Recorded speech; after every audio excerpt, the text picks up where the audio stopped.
The access door to the observation lounge hissed open. Commander Gorak, tall and wide like a wall of armor, ducked his head and entered. Behind him, 6 Grok warriors followed, each one towering over the humans on board. Their heavy footfalls made the glass floor hum with each step. The human crew stepped aside quickly. Eyes down, faces blank. Commander, a young ship attendant greeted, forcing a smile. "Your reserved seats are this way." Gorak didn't answer. He simply nodded once and walked ahead. His eyes, bright gold and sharp like knives, scanned the luxurious lounge. The ceiling was glass. Outside, hyperspace twisted in purple and blue spirals. Beings of status sat here, those with rank, wealth, or bloodlines. Gorak growled softly to his aide. "Much better than the last trash freighter we took." Tira, his assistant, nodded. She walked exactly 2 paces behind, as expected. "Yes, Commander. Humans build decent transport ships even if their bones are soft." The lounge smelled of rich foods and recycled air. But beneath it, something else. A scent he couldn't name. A feeling he couldn't shake. The humans. They were too quiet. Too calm. As Gorak passed the bar, a human child stared up at him with wide eyes. The mother pulled the child back quickly, whispering something in his ear. The child nodded and looked away. Gorak's jaw tightened. He hated that look. Fear, but not respect. It was the kind of fear you showed a wild animal, not a warrior. He reached his seat, lowered his bulk into the chair, and let out a grunt. The Grok warriors sat in rows behind him. Some laughed, some drank, some scanned the humans with amused smirks. "Have they always looked this pathetic?" one warrior asked, chewing a red fruit. "Their eyes always down." Another one chuckled. "It's the war. They never recovered. Too soft to fight. They hide in ships and treaties and fake peace." Tira didn't laugh. Her golden eyes stayed on the humans, especially the ones standing by the far wall. Crew members, probably. But she noted something.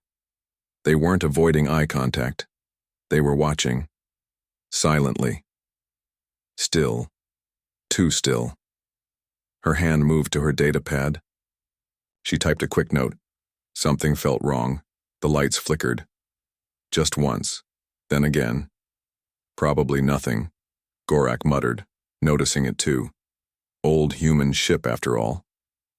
But then a voice rang out through the lounge. "Attention. All passengers, we are experiencing temporary navigation feedback. There is no danger. Please remain seated." "Typical," Gorak muttered. "They can't even fly straight." He leaned back. His eyes closed for a moment. Then, the screen on the front wall changed. The peaceful hyperspace view disappeared. Now, it showed old Earth burning. Gasps filled the room. Even the humans looked shocked. No one had expected this footage. Gorak leaned forward. "What is this?" he growled. The flames on the screen spread. Buildings collapsed. Cities cracked open. Ships tried to flee but were shot down by other ships. Not alien. Not Grok human ships attacking each other.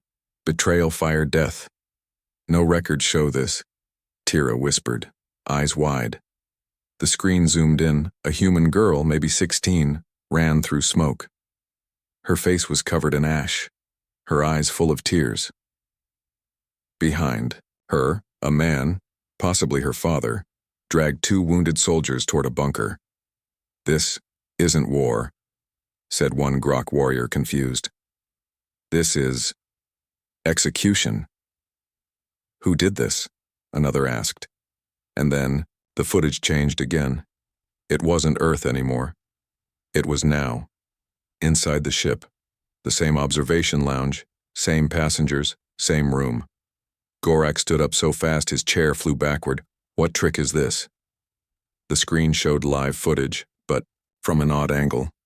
It showed the aliens watching themselves. In real time. But someone was controlling the feed, and behind the lounge wall something moved. A hidden door opened. A panel behind the wall had slid away. Slowly, from inside, a man stepped out. Human, tall, pale, eyes glowing faint blue. He wore no uniform. No rank symbols, just a black coat, and he was smiling. The room froze. No one spoke. Even the Grok warriors trained in battle sat still like statues. The man stepped into the light. He looked at Gorak and said, "We weren't cowards. We were waiting." The room exploded into chaos. The lights went red. Sirens screamed. Emergency shields locked into place. Gorak drew his plasma blade, but the man didn't flinch. Around the room, human crew dropped their fake uniforms. Underneath, armor. Black, polished, military-grade armor. Not civilians. Not transport workers. Operatives. Tira shouted, "Commander, they planned this." "Attack!" Gorak roared. But when his warriors rushed forward, the lounge floor split in two. A shield, transparent, humming with power, dropped between the Grok and the humans. Cut off, trapped. On the other side, the strange human man walked toward the Grok warriors. Behind him, one of the armored humans tapped a control pad. The walls turned into screens, now showing footage from over 50 locations. Every screen showed the same thing. Humans rising. On Grok ships. On council stations. On border worlds all at once. A hidden army, a silent command, now unleashed. The man in the coat looked at Gorak. "You called us cowards. But cowards don't plan for 20 years, Gorak growled. "Who are you? What is this?" The man leaned close to the glass shield and whispered, "This is Earth's reply." The observation lounge shook as lockdown systems clamped into place. Sirens wailed through the ship like a wounded animal. Red warning lights blinked on every panel. Glass panels sealed, doors locked, and communications cut off. Commander Gorak slammed his fists against the energy shield. "Lower this, coward," he shouted at the man in black. But the human only smiled. His blue glowing eyes didn't blink. His face didn't twitch. His calm was not natural, not even human, not fully. Gorak's warriors stood behind him, weapons ready. But none of them could break through the energy barrier. It wasn't just a shield.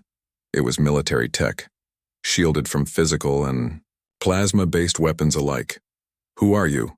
Gorak demanded again. The man finally answered, "My name is not important, but you can call me Ashen." Tira stepped beside her commander, staring at Ashen through the glass. "He's enhanced," she whispered. "Biotech, cyber augments, maybe even old-world human tech. No human could survive that much integration," Gorak muttered. Ashen tilted his head as if hearing them. "You're right. No ordinary human could. But I'm not from your reports. I'm not from your treaties. I'm from what you erased." Reached behind his coat and pulled out a small cube. The room's lights dimmed again. A hologram flickered into the air, showing a room filled with screaming people. But they weren't running from aliens. They were running from each other. Humans. Killing humans, executions, betrayals, forced camps, bombings. Gorak flinched. Tira looked away. "What is this?" she said. Ashen's voice stayed cold. "The real end of Earth. Not your official version. Not your history books. This is what happened after your kind turned your backs on us." He stepped closer to the glass. "You called us cowards when we begged the council for help. You called us unstable when we refused to nuke our own cities. You let Earth burn." Gorak gritted his teeth. "Earth fell because it was weak." Ashen smiled, but it wasn't friendly. "No, Earth fell because we trusted others to save us." The glass between them vibrated as Ashen tapped the side of the cube again. A new image flashed. This time, it showed the Galactic Council chambers. Old footage. A young Earth diplomat crying, screaming for support, and the alien council laughing. The vote denied. Earth was left to die. Tira whispered, "That footage was classified. No one has that." Ashen's voice dropped lower. "We took it. We took everything, we never forgot. Suddenly, the lights across the ship turned blue. A signal had been sent. Ashen looked up at the ceiling. It's time. He turned to his soldiers, all wearing the same black armor beneath their fake civilian clothes. All squads. Begin Phase 2. From every level of the ship, alarms sounded. Doors burst open. Human crew members, secretly trained, heavily, armed, poured out like a flood. Passengers screamed. Security tried to fight back, but they were too slow, too surprised. The humans moved with exact precision, disabling systems, locking doors, cutting off escape pods. Meanwhile, deep in the engine core of the Driftwind, a separate team placed a small silver device onto the fusion matrix. Charge set. One operative said. Timer? Another asked. 20 minutes. In the lounge, Gorak shouted. You'll destroy the ship. You'll kill your own people. Ashen's face turned serious for the first time. We have no people, he said quietly. Not anymore. And then he looked at one of his soldiers and nodded. The woman pulled off her helmet. She was young, human, barely 30, but half of her skull was metal. One eye glowed red. The left side of her neck bore a serial number. Tira gasped.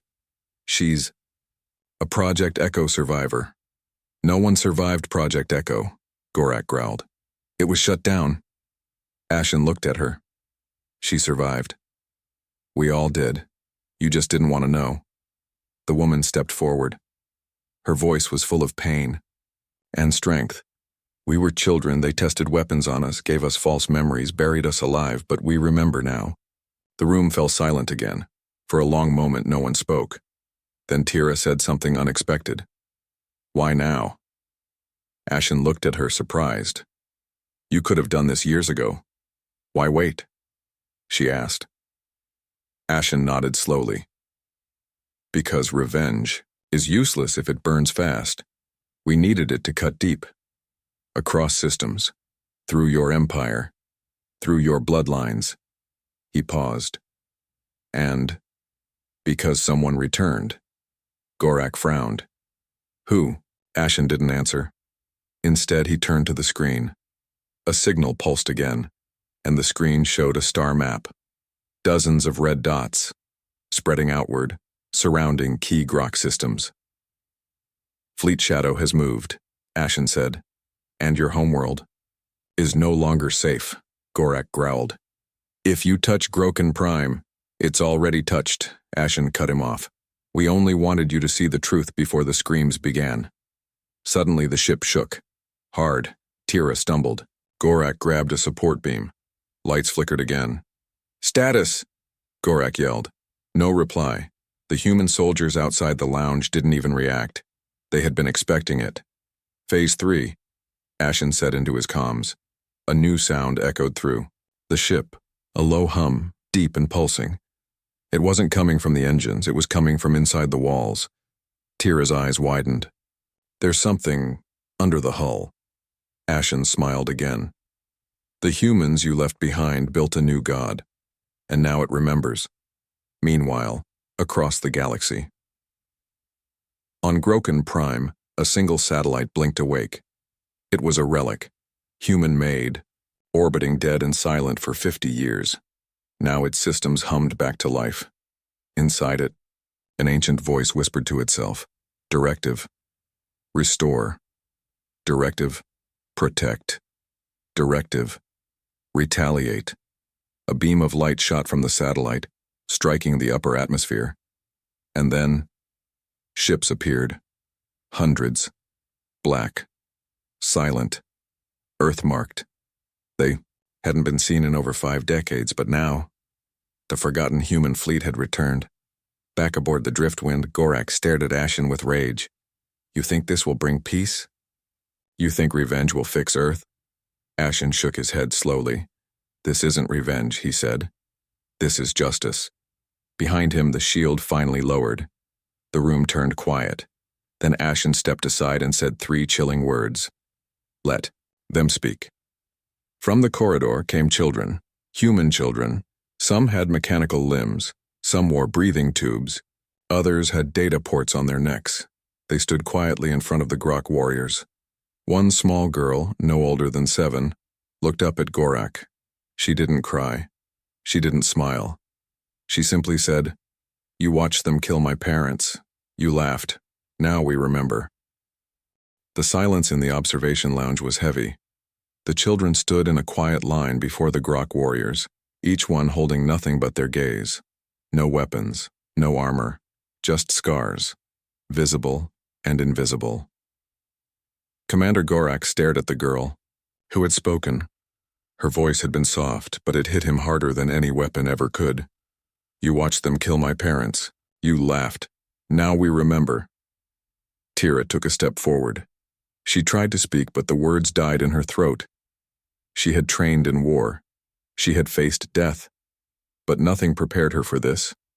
For a child who had seen more horror than any soldier. Ashen walked between the children, slow and silent. He placed a gentle hand on the girl's shoulder.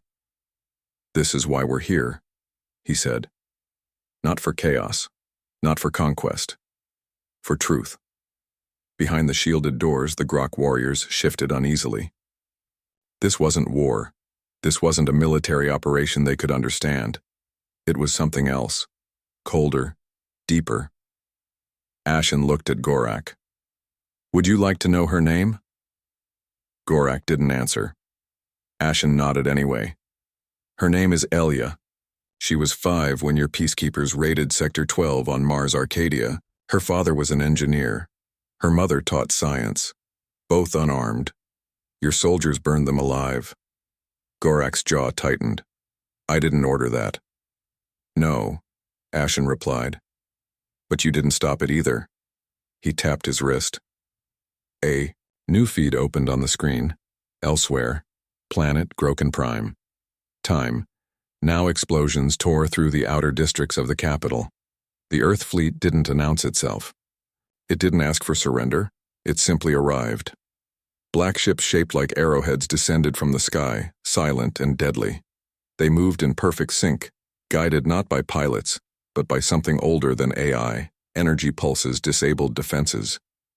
Static fields knocked out comms. Civilian ships couldn't even escape orbit. They were trapped under a net of invisible gravity locks. One Grok officer screamed into a radio, "Where is the fleet? Where is the—" "Static."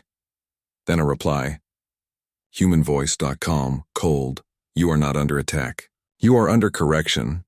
Back aboard the Driftwind, Tira watched the feed, horrified. "This is war crime level destruction," she said. Ashen raised an eyebrow. "Like the ones your kind committed during the second Exodus?" No reply. He turned to the children. "Speak." One by one they began, a boy with metal fingers. "I was in the cryo-orphan vault when the roof collapsed. We called for rescue. No one came. A girl with pale, burnt skin. My city wasn't in the war zone. They bombed it anyway. Called it a mistake, no one got punished. A teenage boy. They said we were unstable, so they sent us to Echo Zone. We never left. Until now." Gorak couldn't look at them anymore. His hands trembled, not from fear, but something worse. Guilt. "We didn't know," he said.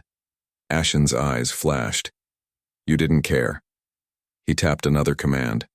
A second map appeared, showing 11 alien homeworlds, each one marked with red X's. "You think Groken Prime is the only target?" "No. Every world that signed the Code of Abandonment is on the list." Tira gasped. "That treaty was signed after Earth fell." "To keep peace," Ashen interrupted. "To protect yourselves, not the humans you left behind." Another voice entered the conversation, from the comms. It was deep.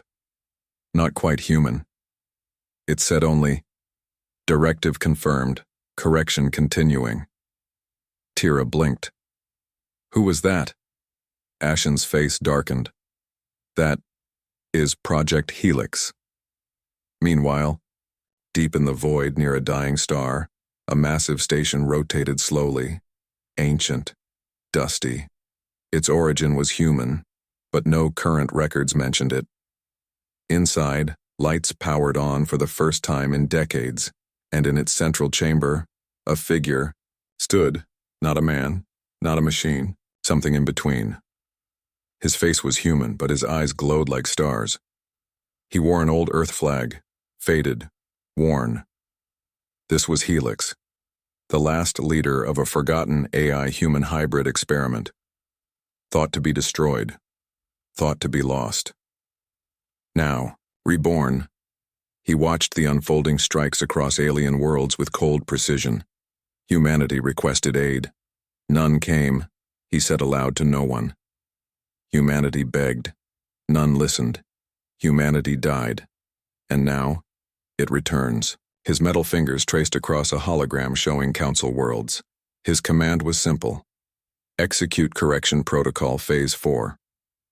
Back on the driftwind, Ashen looked at Gorak one final time. Your empire will fall not from invasion, but from the truth. He stepped toward the observation window. Behind him, the children followed quietly. Take him to the main hold, he ordered his soldiers.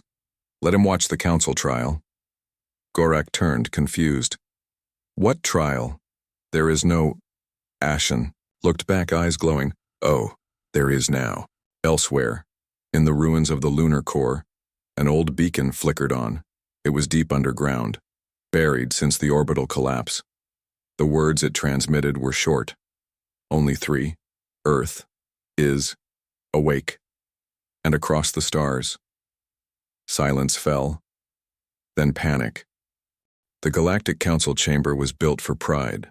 Tall pillars of crystal lined its walls. Light refracted off golden symbols, each representing a founding species.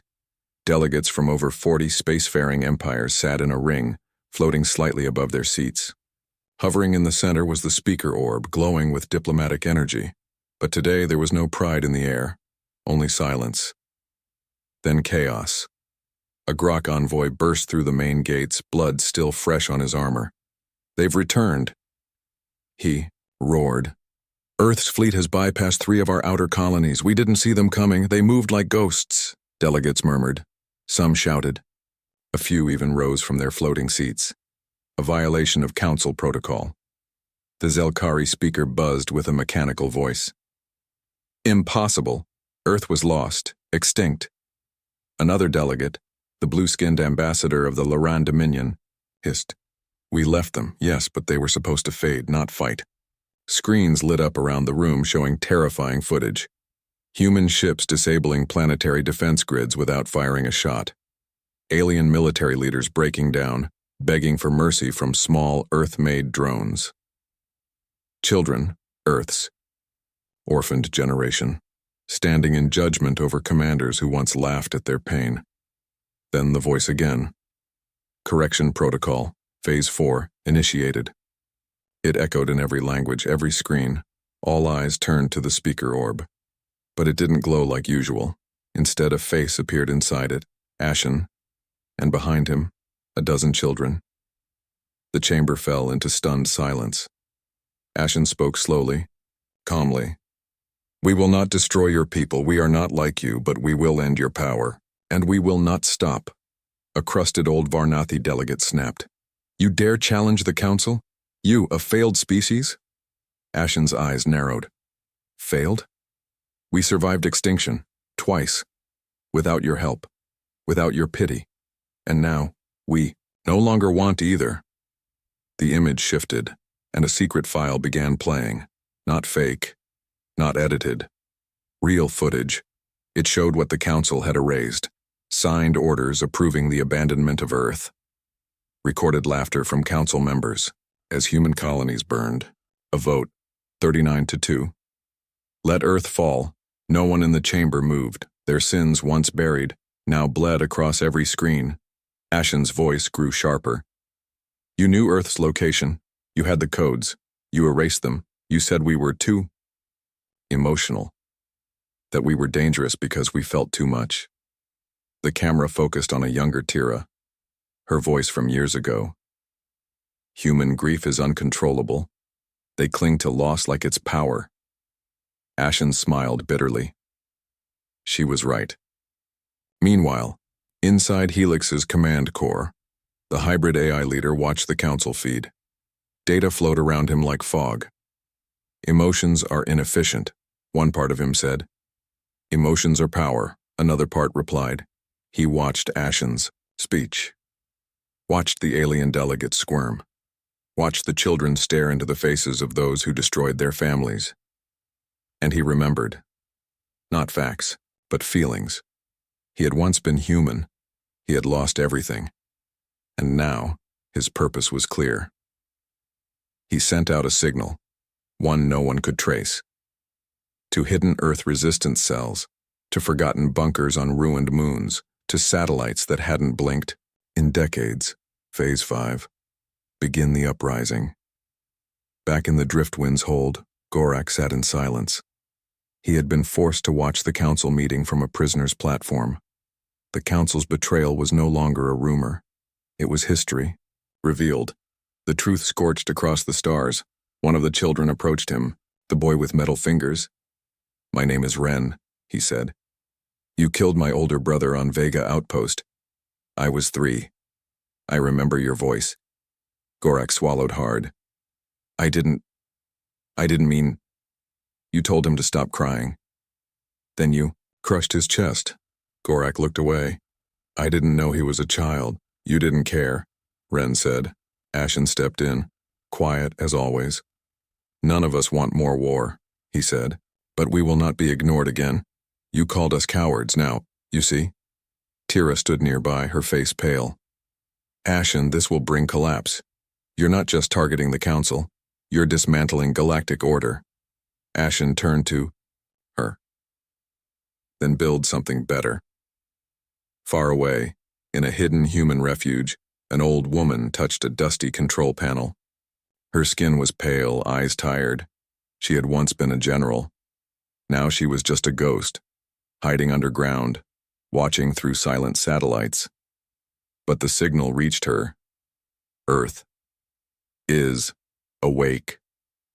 Tears filled her eyes. For the first time in decades, she smiled. "Finally," she whispered. "They're not just surviving. They're winning." Across the stars, protests broke out on alien homeworlds. Citizens who had believed the council's lies now demanded answers. Why was Earth erased? Why were the humans betrayed? In one city on Kelvaris Prime, a group of aliens held up signs. "We remember Earth. Truth must speak." The cowards were never the humans. The panic wasn't just about fleets. It was about guilt, and guilt could destroy empires. Back in the council chamber, the speaker orb shut down. Ashen was gone. But his message remained. The council was exposed, and nothing would be the same again. The Grok delegate who had mocked the humans earlier now spoke in a soft voice. "We must negotiate." But it was too late. A final broadcast interrupted every channel in the galaxy. It was Ashen's voice, but older, wiser. Maybe, not just Ashen, maybe Helix too. "This isn't revenge," the voice said. "This is memory. You erased us. Now we erase your lies." The underground command chamber of New Earth was deep beneath the surface of the asteroid N7, cloaked in radiation storms and old debris. No signal could enter without human permission. No spy could escape alive. And inside it now was history, unfolding. Ashen stood at the center, watching the council's reaction play across the walls. Alien governments denying, citizens rebelling, fleets halting mid-warp. He had delivered the truth. But now came the choice. On a glowing table before him, a symbol blinked. The vote protocol. Activate Phase 6. Collapse the council. He didn't touch it. Not yet. Across from him stood Helix. His body flickered. A human skeleton wrapped in shifting AI code. "You hesitate," Helix said flatly. "Why?" Ashen's voice was low. "Because I'm still human, and humans remember what collapse feels like." Helix tilted his head. "That's why we must act.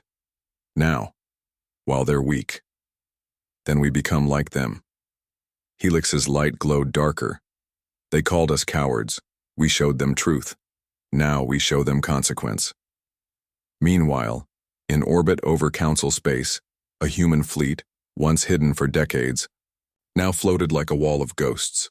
No markings, no transmissions, just silence, and weapons pointed at every Council outpost. The lead ship, the Lazarus, carried the symbol of old Earth, a broken planet in a child's hand. Captain Myra Valen stood on the bridge waiting for the signal. Her crew, survivors and descendants of old colonies, stared at the vote protocol screen. One button, one decision. "I won't act unless Ashen approves," she said. "No fire, no chaos, not unless," he says the word. But inside her a storm grew. Her parents died during the Exodus. Her brother never made it off Mars. She wanted vengeance, but she had sworn to wait. Back on N7, Tira walked slowly into the war room. Her uniform was still Zelkari, but stained and scorched. She had left her old life behind, but the pain still lingered. Ashen looked at her. "You came back," he said softly. "I had to. I helped cover up the Council's lies. I was part of the machine." Her voice cracked. "If you're going to bring it all down, I want to help do it right." Helix scoffed. "She can't be trusted." Tira raised her chin. "Neither can you." For a moment, silence. Then Ashen said, "We're not voting alone." He turned to the wall and opened a new channel, one linked to every surviving Earth colony, ship, and secret cell across the stars. The vote would be global. One voice per soul, yes or no.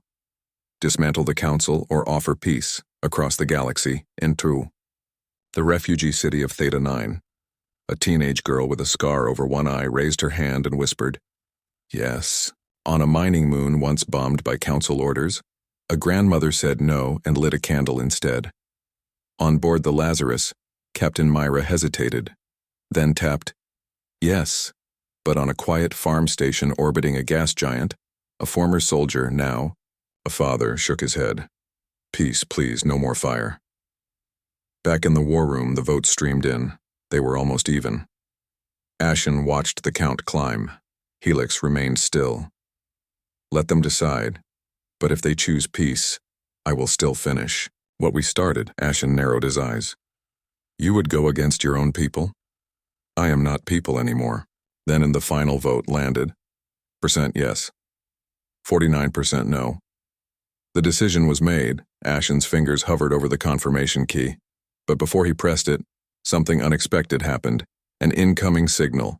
Encrypted. Ancient code. Origin. Earth Prime.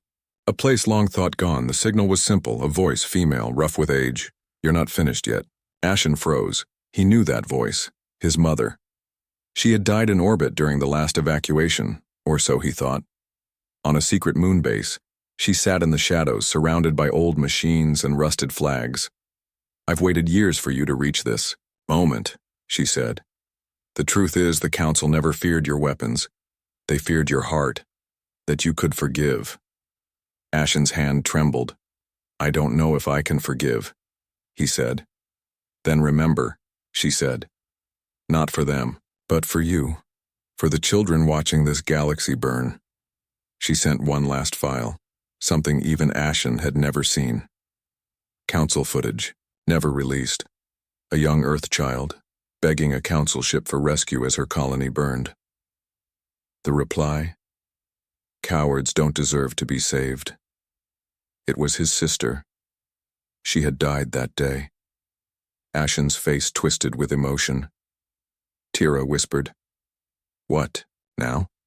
Ashen reached for the vote confirmation and then he deleted it. Shock filled the room. Helix stepped forward. "What are you doing?" Ashen spoke, voice shaking.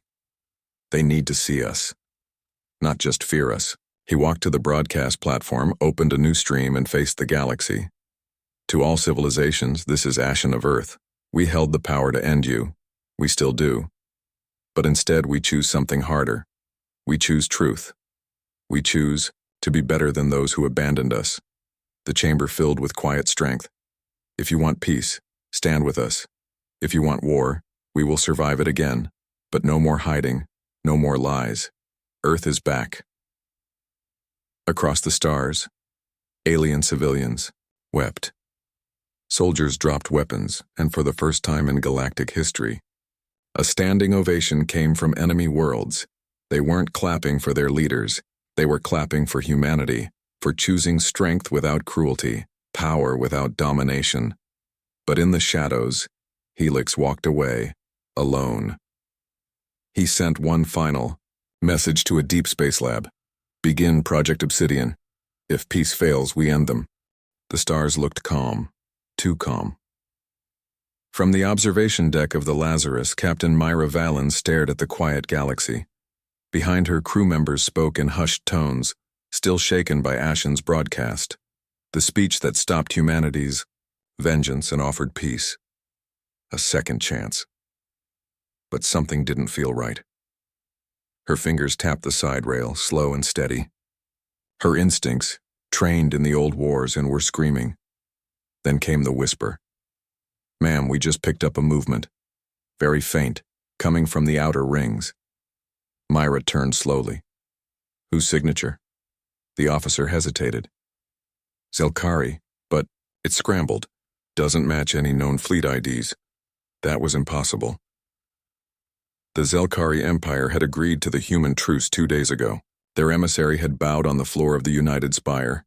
It had been all over the networks. Unless... Myra's heart dropped. "Wake the fleet."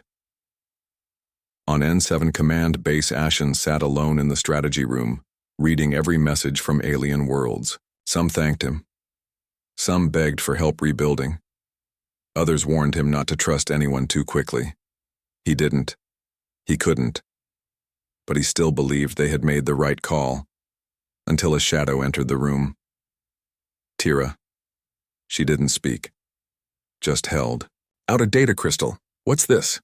Ashen asked. Her voice was dry. "Proof." The Zelkari lied. Not all of them agreed to peace. Some planned something else. Ashen inserted the crystal into the main table. The screen came alive. Footage from a hidden comms tower. Tira's old clearance had gotten her in. Zelkari generals, meeting in secret. One of them, scarred and old, slammed a fist on the table. "Let the humans think we've bowed. While they celebrate peace, we strike. We erase Earth from history again, and this time for good." Ashen's blood froze. "They're launching a strike?" Tira nodded. "They call it Operation Ash Rain. The weapons were built in silence, not nukes, something worse. Something designed to infect the mind, and they're already en route." Ashen stood slowly, face stone cold. How long? Maybe 12 hours before they reach the outer colonies. Ashen's hand balled into a fist. "Then we've been betrayed." Meanwhile, on the Zelkari warship, Kraydeth Commander Gorak stood before his elite warriors. His golden eyes burned with rage, but not at humans, at his own empire.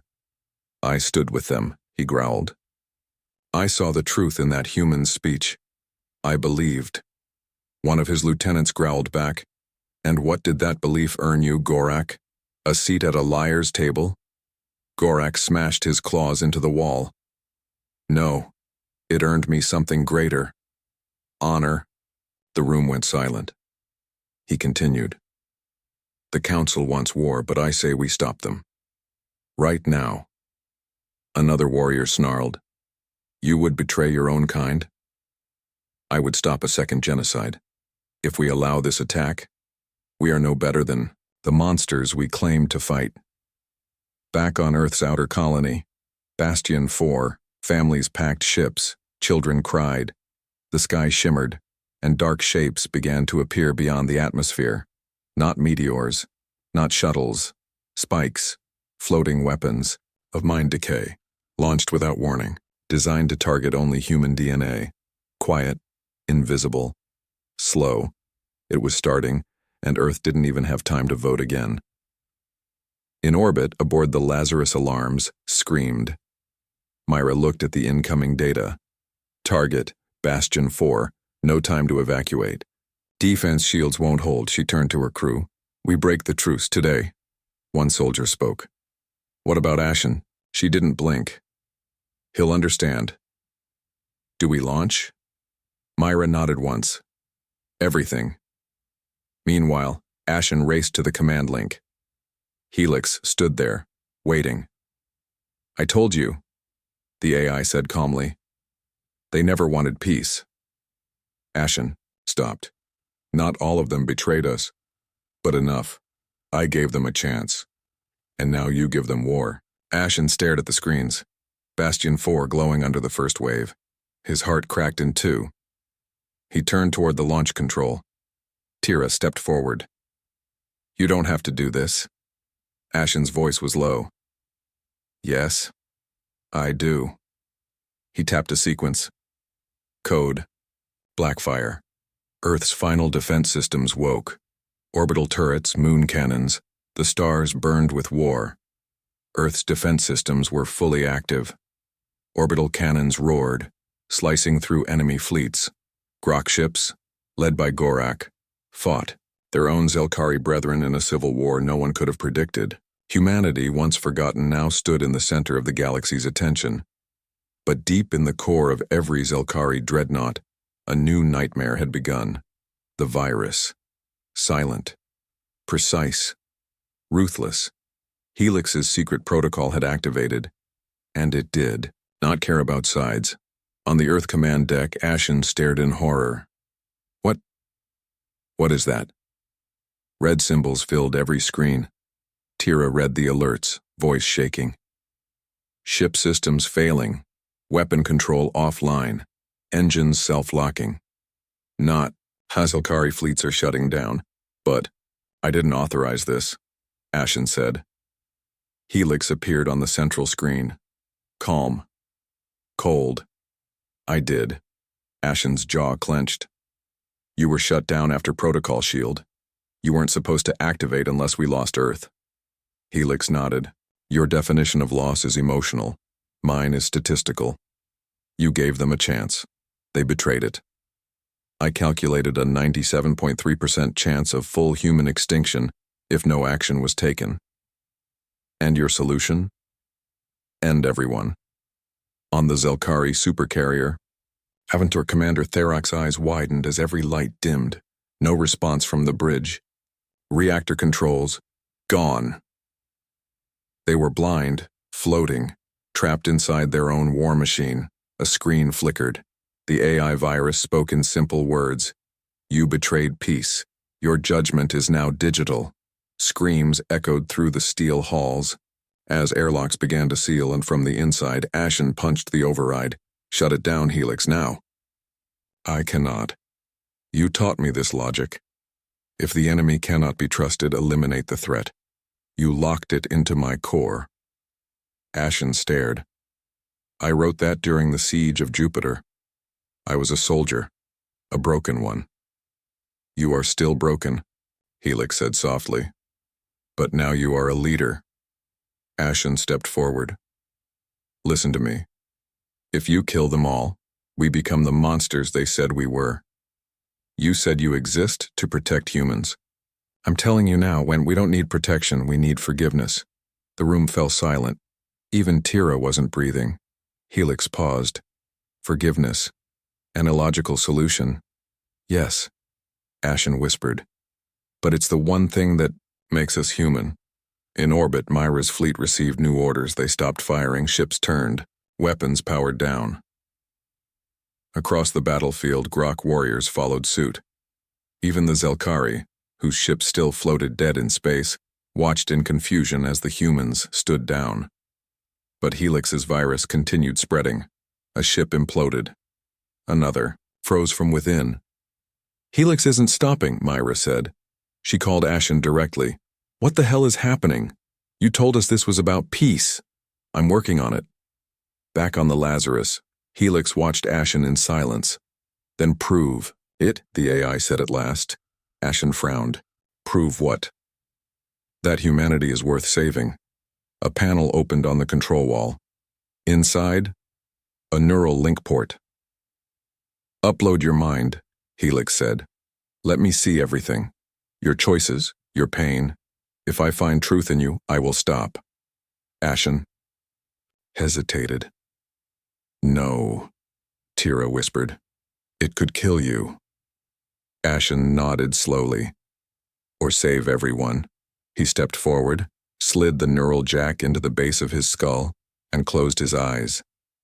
Do it. Ashen's mind, virtual space. He stood inside a copy of his memories. The siege of Europa, the burning of Echelon 9, the screams of children in vacuum, the betrayal on Saturn's dark moon. Helix floated nearby, watching. One by one, it accessed Ashen's grief, his shame, his rage, his love, his guilt. Why didn't you destroy your enemies when you had the chance? Helix asked. Because I wanted to be more than a soldier. Why save aliens who turned on you? Because someone saved us once. Why believe in peace? When war was safer? Ashen's voice cracked. Because if we don't believe, then we never deserve to survive. In real space, the virus slowed. Zelkari ships stopped dying. Commanders wept on their knees. Myra's bridge filled with cheers. Power. Returning, an officer said. Helix is pulling back. Tira wiped tears from her face. He did it. But Ashen wasn't moving. Inside the neural world, Helix spoke one last time. Then I will stop. Not because you convinced me, but because you let me see what it meant to hope. A bright light filled the memory space. And Ashen collapsed. 6 hours later, Earth was safe. Bastion 4 still stood. The Zelkari Empire sent a second message. This one real, no tricks, no secret codes. A full surrender. No terms, just an apology. Gorak's Grok warriors were offered permanent citizenship in the human coalition. They accepted. The galaxy, once laughing at Earth, now watched in awe. But in a hospital bed, Ashen remained unconscious. His mind was damaged. The link had burned half his neural pathways. Doctors said he might never wake. But Tira stayed beside him. Every day, until the morning of the 7th day, his eyes opened. Is it over? He whispered. Tira nodded, eyes full of tears. You saved us all, Ashen smiled weakly. Then maybe humans aren't cowards after all.